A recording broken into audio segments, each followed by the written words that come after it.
इतना सुंदर लिखा है, कार्तिक के महीने में 10वीं तिथि को जो तुलसी की डंडी को घी में भिगो कर अपनी कामना कर भगवान के सामने दिए में रखकर जला देता है, दिए की तरह उससे आरती उतार देता है, कहते हैं उसका जन्म दूसरी बार पृथ्वी पर नहीं होता, वो भगवान के गोलोक धाम में जिंदगी भर के लिए विराजमान हो जाता है। जिंदगी भर के दीप की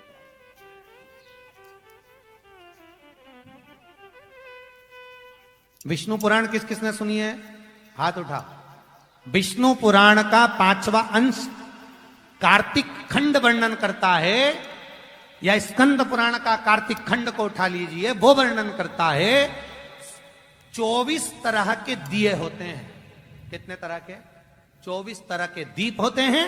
उस दीप में सर्वाधिक श्रेष्ठ दीप होता है तुलसी दल का, तुलसी की डंडी से जो प्रकट किया जाए। बत्तियों का भी क्रम है, एक लंबी बत्ती होती है, एक गोल बत्ती होती है। होती कि नहीं होती? लंबी और गोल। ये वाला स्पीकर बंद है, बार बार बंद हो रहा है, बार बार चालू हो रहा है, उसको देखिए जरा। बत्ती एक गोल होती है, एक लंबी होती है।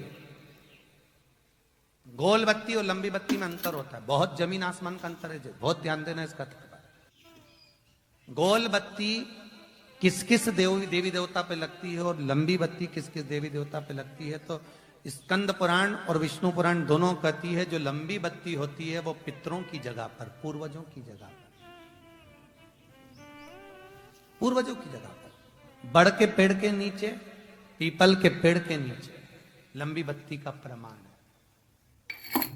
किसी देवी के स्थान पर, जो देवी की पूजन करते हैं, जगदम्बा की पूजन करते हो, पार्वती की करते हो, लक्ष्मी की करते हो, कुल देवी का स्मरण करते हो, लंबी बत्ती का प्रमाण।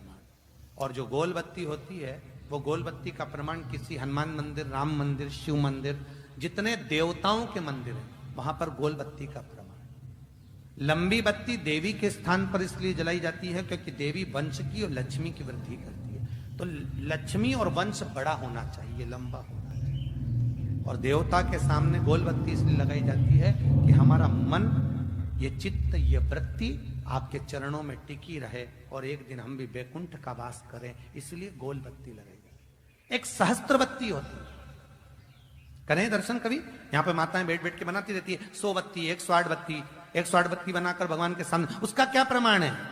कौन से पुराण में लिखा है कि 108 और सहस्त्रावली बत्ती लगाई जाए?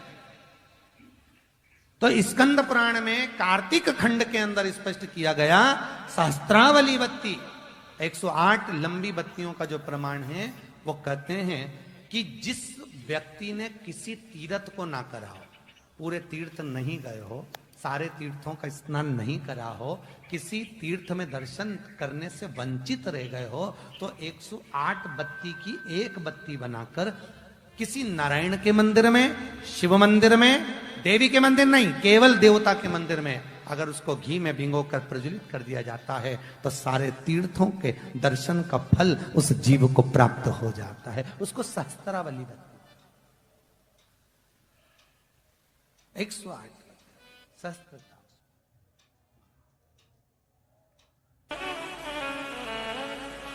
तुलसी के पौधे के नीचे जब हम दिया लगाते हैं, बहुत ध्यान से सुनना जीजियो, आप लोग लगाते आए, तुलसी के पौधे के नीचे जब हम दिया लगाते हैं तो तुलसी के पौधे में जितनी पत्तियां होती हैं, जितनी पत्तियां होती हैं उतनी देवियां,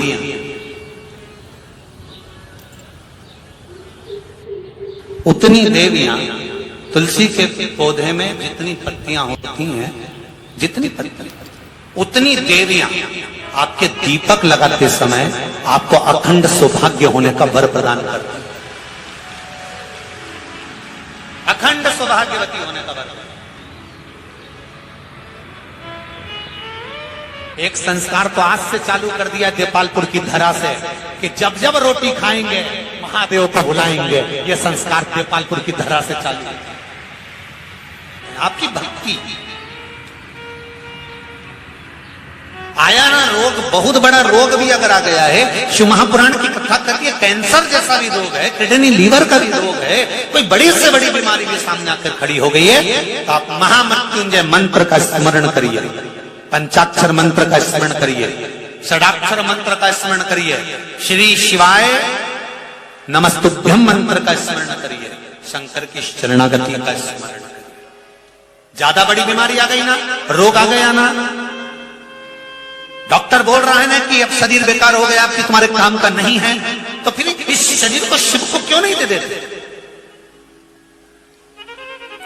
जो साड़ी बहुत अच्छी होती है वो बहू को दे दी जाती है। बोलो सही है कि गलत है? जम के बोलते जाओ। जो साड़ी और अच्छी होगी तो वो बेटी को दे दी जाती है। जो साड़ी किसी काम की नहीं होती वो भागवत पे चढ़ाई जाती है। जो साड़ी किसी काम की नहीं वो भागवत पे चढ़ा दो। जब तुम नहीं पहनो, तुम्हारी छोरी नहीं पहने, तुम्हारी बहू नहीं पहने, तो महाराज की लुगाई पहने। अरे बोलो तो सही जम के।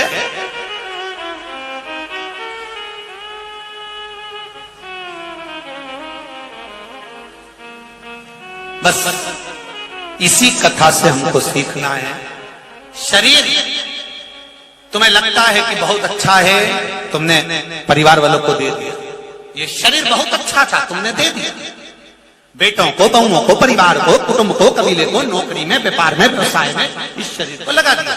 अब डॉक्टर कह रहा है कि तुम्हारा बीपी गड़बड़ होने लगा, तुम्हारी शुगर गड़बड़ होने लगी, तुम्हारा डायलिसिस होने लगा, तुम्हारा शरीर में ये रोग आ गया, तुम्हारा थायराइड बढ़ गया, तुमको ये हो गया, तुमको वो हो गया। अब तुम्हें लग गया कि ये शरीर बेकार हो गया है, तो जैसे अच्छी साड़ी परिवार को देते हो, बेकार साड़ी भागवत पे चढ़ा देते हो, तो इस बेकार शरीर को भगवान को दो ना।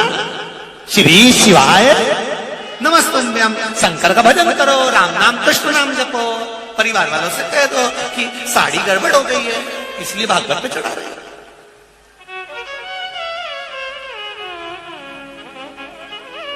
क्या विचार?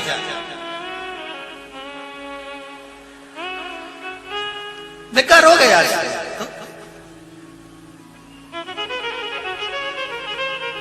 शिव महापुराण एक बात और कहते हैं, अच्छा आप परिवार को देते हो और बुरा परमात्मा। कहते हैं कई लोग, अभी कोई बचपन कोई भगवान का भजन करने की उम्र है? बचपन में कोई भगवान का भजन हुआ है? बचपन तो खेलना कूदना की उम्र है, खेलो कूद। जवानी भोग और विलास की उम्र है, अधेड़ी कमाने की उम्र है। अभी से कथा में लग जाएंगे तो कमान कोई जाएगा, हमारा घर का सियोर वाला महाराज चलाएगा। लोग कहेंगे, फिर लोग क्या कहेंगे कि अभी बचपन है, अभी जवानी, बचपन खेल में खोया, जवानी नींद भर सोया और बुढ़ापा देख के रोया। अब के छोरा मुझे शिव पुराण में छोड़ा। छोरा इतने चतुर, आज के छोरा एक कुत्ता को घुमाना पसंद करे पर डोकरा डोकरी के नहीं। कौन घुमाएगा तुमको? छोरा मुझे शिव पुराण में छोड़िया। बैठे रहो, सभी काम करो, नहीं बैठो, बैठो नहीं बैठो, कहीं नहीं जाना अपने घर में। सुनो, आस्था चैनल पे कथा आ रही है, मोबाइल पे चल रही है, चलो सुनो। कहीं करना अपने। पर एक बात कहूं, बहुत बदलाव देखा है शिव महापुराण की कथा करते करते। जीवन में बहुत बदलाव देखा है। एक बदलाव मैंने और देखा है कि जो लड़के और लड़कियां, नवयुवक बेटे और बहुएं जो कहते थे अपने बुजुर्गों से कि नहीं हम नहीं चलेंगे, आज की स्थिति में वो बहू और बेटे ही आगे बढ़कर बुजुर्गों को